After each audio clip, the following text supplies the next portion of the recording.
Bonjour, je suis Sabrina de Baumal et Bonnes Matières. Je vous présente une visio sur le réemploi des matériaux de construction. Baumal et Bonnes Matières, pour vous introduire un petit peu notre collectif, c'est un collectif qui a pour démarche de valoriser les matériaux dans le domaine de la construction en économie circulaire principalement, avec un focus réemploi de tous ces matériaux.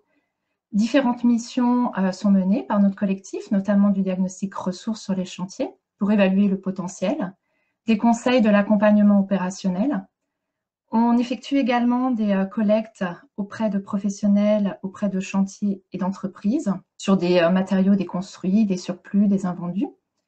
Et on effectue également des ventes de matériaux auprès de professionnels également et de particuliers. Une des missions que nous menons, c'est aussi la sensibilisation. Donc c'est créer du réseau local, sensibiliser les différents publics afin de faire évoluer les pratiques et les mentalités.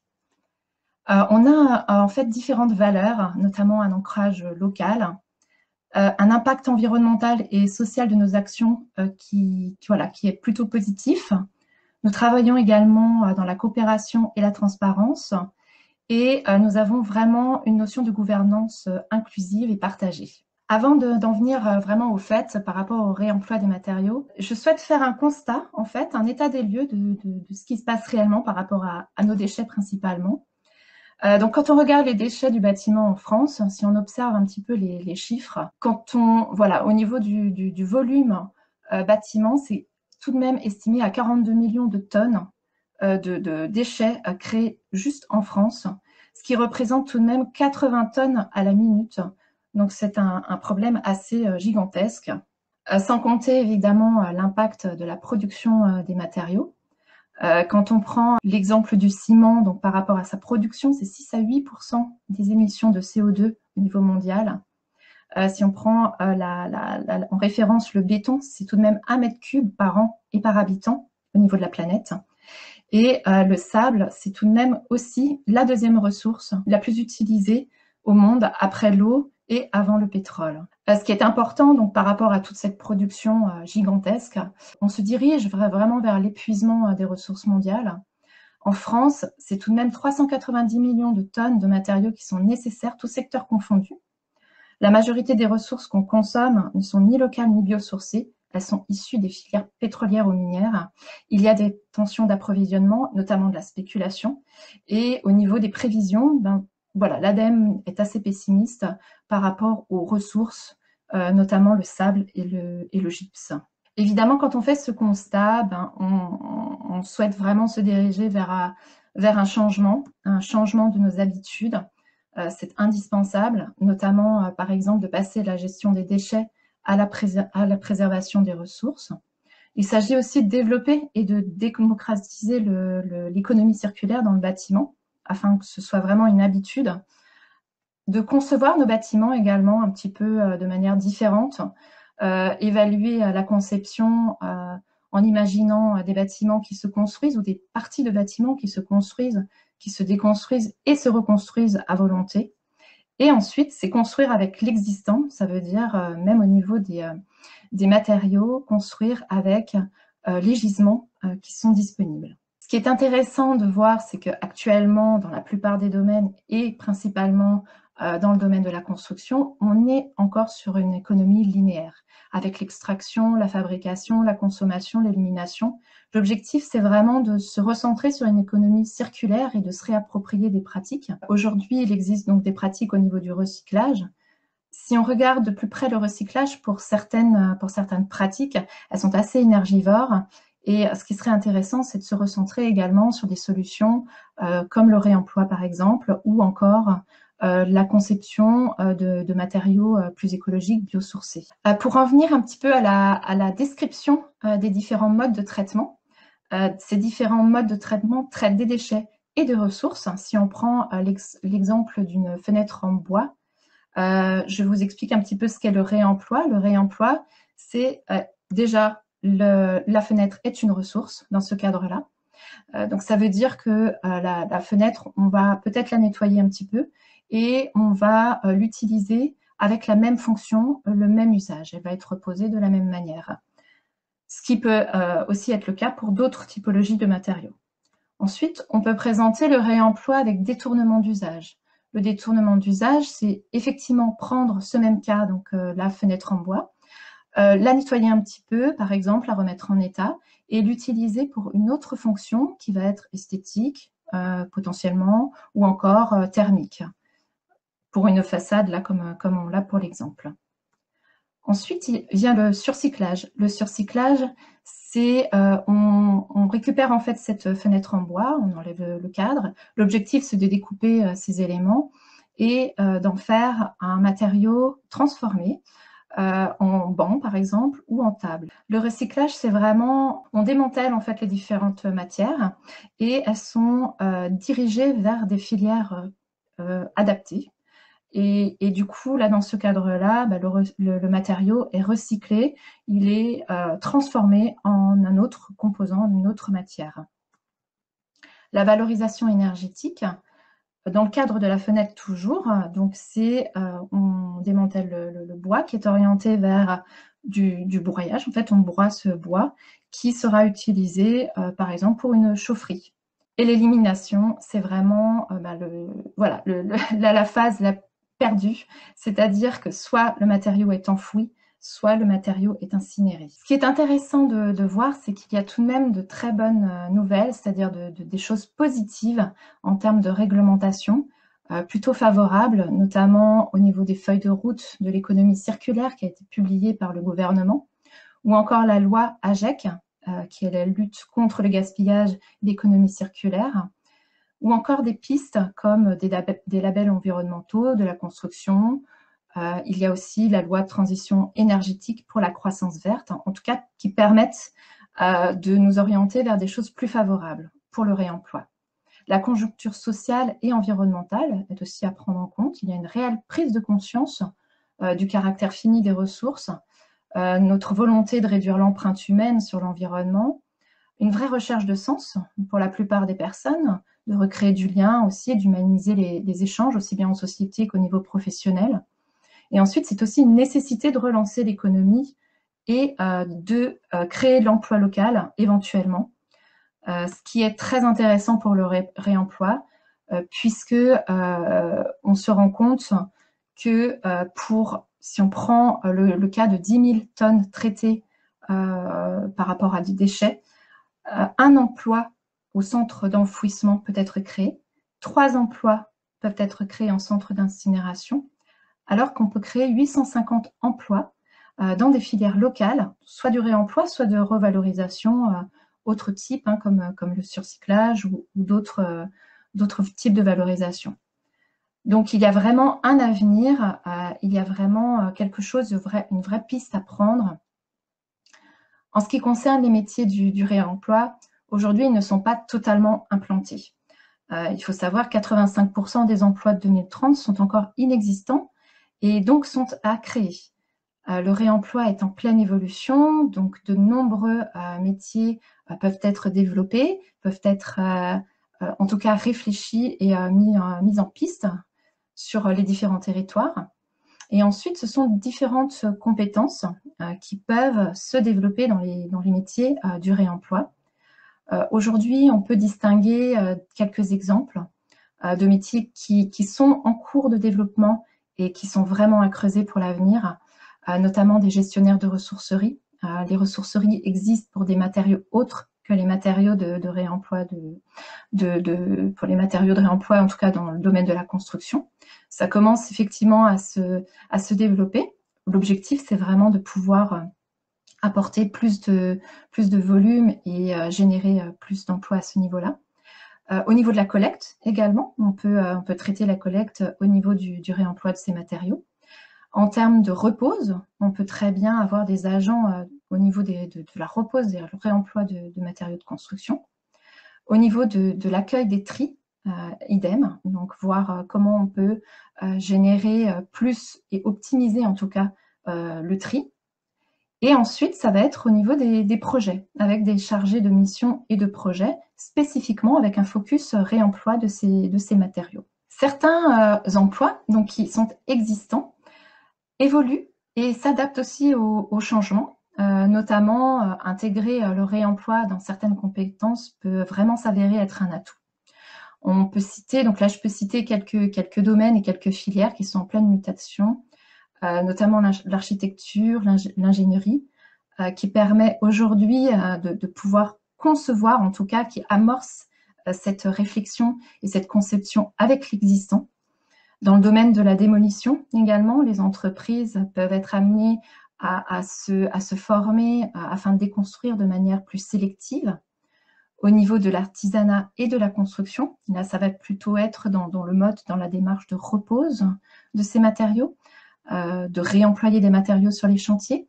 Et ensuite, dans la recherche et le développement, donc ça va être effectivement de créer de nouveaux matériaux plus vertueux. Donc, comme je vous le disais, ces métiers sont vraiment en développement. Quelques formations commencent à émerger, notamment une formation d'agent valoriste, donc là qui n'est pas forcément spécialisée dans les matériaux de construction. Donc l'objectif, ce serait vraiment de développer cette phase-là. Ensuite, il y a des formations pour créer des recycleries. L'objectif, ce serait de démocratiser ces formations-là et de les élargir aux matériaux de construction, donc réellement créer des formations liées à la gestion de ressourceries, à la création de ressourceries. La formation en ligne, qui est par exemple proposée actuellement par le MOOC du bâtiment durable.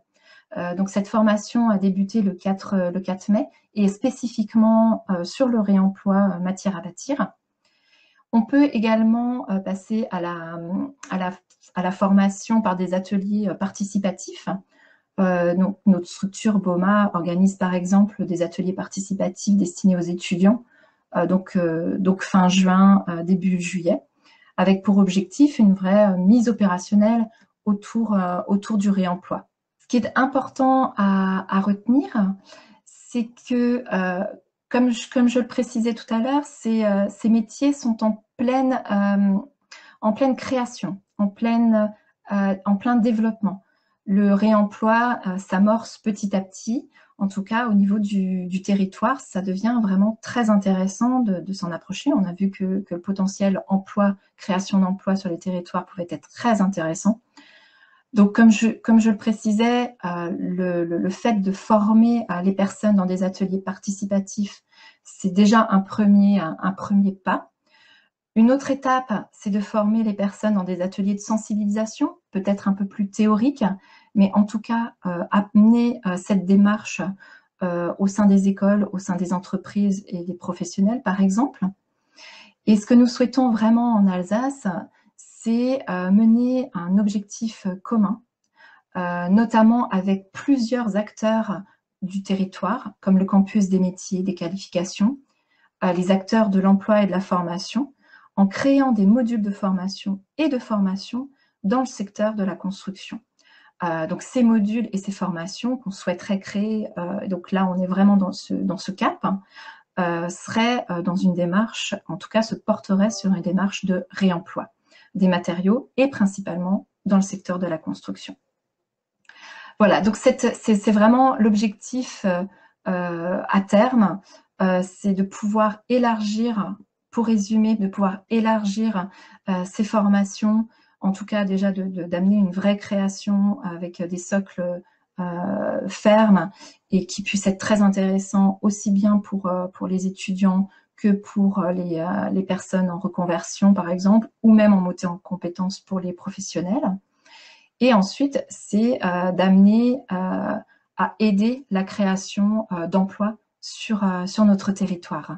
Alors en tout cas, merci beaucoup Sabrina pour cette présentation très intéressante. Donc moi, je travaille pour justement le campus des métiers et des qualifications autour de l'éco-construction et de l'efficacité énergétique, dont l'un des principaux rôles est justement de faire en sorte que les compétences du bâtiment durable soient inscrites dans les formations, qu'on puisse faire carrière dans des formations et d'avoir des métiers qui sont dans le bâtiment avec vraiment l'idée d'avoir un rôle dans la transition énergétique.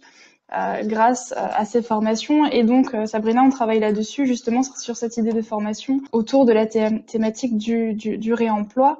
Est-ce que on peut réemployer tout type de matériaux, même ceux qui ne seraient plus vertueux?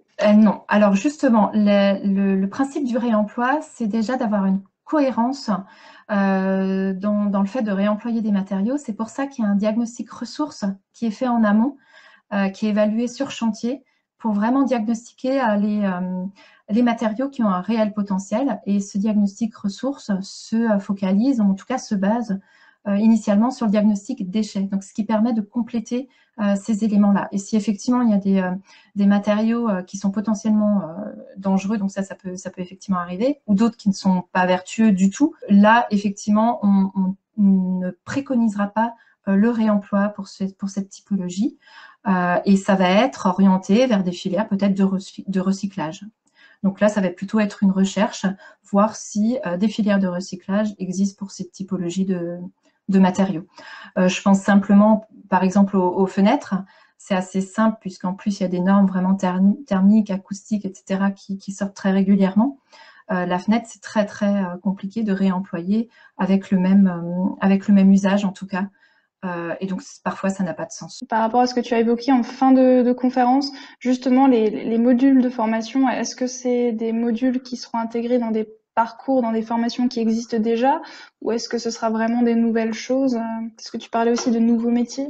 Alors, l'objectif, c'est déjà peut-être d'intégrer certains modules qui existent déjà. C'est vrai que là, actuellement, ce qu'on fait, c'est par exemple intervenir auprès des formations d'architectes, donc avec des sensibilisations, comme on peut le faire aujourd'hui. Donc, c'est de la formation courte.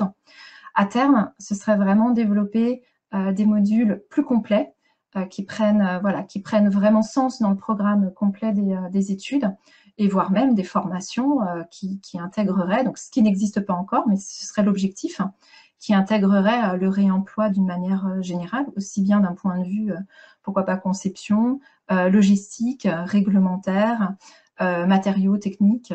Donc voilà, il y a différentes phases en tout cas dans le développement qu'on souhaite donner à tous ces modules et toutes ces formations. En fait, si je comprends bien aussi, quelque part, c'est un peu comme si on formait, par exemple, tout type de personnes qui travaillent dans le bâtiment. Plutôt que d'utiliser de la terre crue, c'est d'utiliser des matériaux de réemploi et d'intégrer cette pratique dans le projet directement. Et du coup, aussi d'avoir cette compétence en sachant comment faire, comment planifier le réemploi, où s'approvisionner, où le stocker, etc. C'est ça, ça peut être effectivement destiné à des professionnels également, aussi bien au niveau constructif que déconstructif. Donc ça va être par exemple au niveau des entreprises de déconstruction, en tout cas amorcer, ou certains l'ont déjà développé d'ailleurs, en tout cas initier cette pratique de déconstruction sélective, de tri juste sur le chantier, d'un reconditionnement éventuellement, et pour optimiser le réemploi de ces matériaux. Et pour le coup, pour des personnes qui seront formées à la reconstruction ou à la repose, pourront utiliser ces matériaux qui auront été en plus traités de manière beaucoup plus qualitative en amont. Et là, c'est effectivement développer des formations, faire monter en compétences des artisans, par exemple, des professionnels de la construction, pour acheter ces matériaux de réemploi, pour techniquement les reposer, en tout cas avoir les méthodes adaptées à leur métier et à leurs nouvelles compétences. Est-ce qu'il y a une voie entre guillemets royale pour accéder à ces différents métiers du réemploi qui existent déjà par ailleurs et ceux qui vont arriver encore? Actuellement, c'est vraiment le réemploi, en fait, c'est plus une compétence dans les métiers, dans les différentes filières. Donc, il n'y a pas vraiment de voie royale destinée spécifiquement au réemploi. Ce qui peut être très intéressant, c'est de choisir réellement un métier qui puisse être en lien avec cette démarche. Donc ça peut être par exemple, juste comme on disait, créer une ressourcerie qui serait vraiment destinée, et du coup gérer cette ressourcerie qui serait vraiment destinée à ces matériaux de réemploi. Ça peut être se spécialiser en tant qu'architecte, si on souhaite être architecte, se spécialiser dans des projets focalisés sur l'économie circulaire et intégrer ces démarches de réemploi aussi dans ces projets. En termes de déconstruction, si on souhaite intégrer plutôt les entreprises de démolition haute, c'est un petit peu la même chose. C'est vraiment orienter de plus en plus ces démarches-là. Donc, c'est plus d'intégrer une démarche de réemploi dans les métiers qu'on souhaite faire, qu'une vraie voie, en tout cas pour le moment. Hein, ça ne veut pas dire que ça se développera plus tard, mais pour le moment, c'est ce qui, voilà, on va dire que c'est la meilleure solution, c'est de pouvoir, en tout cas, vous pouvez me contacter à ce niveau-là, puisqu'il y a certaines structures qui sont déjà en place, quels que soient les acteurs, on va dire, en tout cas les compétences. Donc, ça peut être intéressant d'en discuter aussi. Quels sont les besoins actuels les plus urgents en termes de compétences sur le réemploi? Alors, les compétences les plus urgentes, c'est vraiment dans l'opérationnel. On se rend compte de notre côté que la partie déconstruction, comme je le disais tout à l'heure, les déconstructions sélectives est très, très importante puisqu'elle va générer une vraie qualité des matériaux par la suite. Donc, ces compétences opérationnelles et logistiques sont du coup plutôt utiles. Je pense logistique par rapport au reconditionnement, par exemple, des matériaux qui vont être déposés. C'est voilà, cette partie vraiment des constructions est pour l'instant la plus essentielle. Est-ce que ça coûte plus cher finalement de réemployer des matériaux plutôt que d'utiliser des matériaux, on va dire classiques et nouveaux? Alors oui, alors ça dépend tout à fait des matériaux. Ce qui se passe, c'est que dans une démarche de réemploi, donc telle que nous la menons pour BOMA, on fait le diagnostic ressources et ensuite il y a une étude de faisabilité qui est menée sur des typologies de matériaux qui vont être intéressants. Donc il y a certains matériaux sur lesquels on va être un petit peu plus anecdotique parce que économiquement ce sera pas intéressant, parce que techniquement ça va être trop compliqué de les déposer. Donc cette démarche économique, on l'apporte dans la faisabilité. Et dans ce sens-là, c'est en général pas forcément plus cher, mais en tout cas équilibré. Au moins équilibrer la démarche. Ce qui peut être très intéressant pour avoir des coûts moins élevés, c'est le réemploi in situ. Ça veut dire que si on a un bâtiment qui est en mode de réhabilitation, donc avec des choses qui se déconstruisent et qui potentiellement ensuite vont être reposées, ça peut être très intéressant d'évaluer le coût ici, de finalement reprendre des éléments qui étaient issus même de ce chantier, de ce projet, pour les reposer par la suite, donc avec éventuellement un petit retraitement, un nettoyage. Et là, ça peut être très intéressant effectivement économiquement, puisqu'en plus, on évite pas mal de coûts logistiques, de stockage, etc. Donc cette démarche peut être intéressante dans ce qu'on appelle le réemploi in situ. Est-ce qu'il y a des exemples de bâtiments en région Grand Est que tu as en tête qui ont mis en place une démarche de réemploi? Il y a pas mal de projets qui sont en cours, notamment par rapport à des projets, je pense à des habitations, logements sociaux par exemple, donc des initiations qui sont lancées par des bailleurs.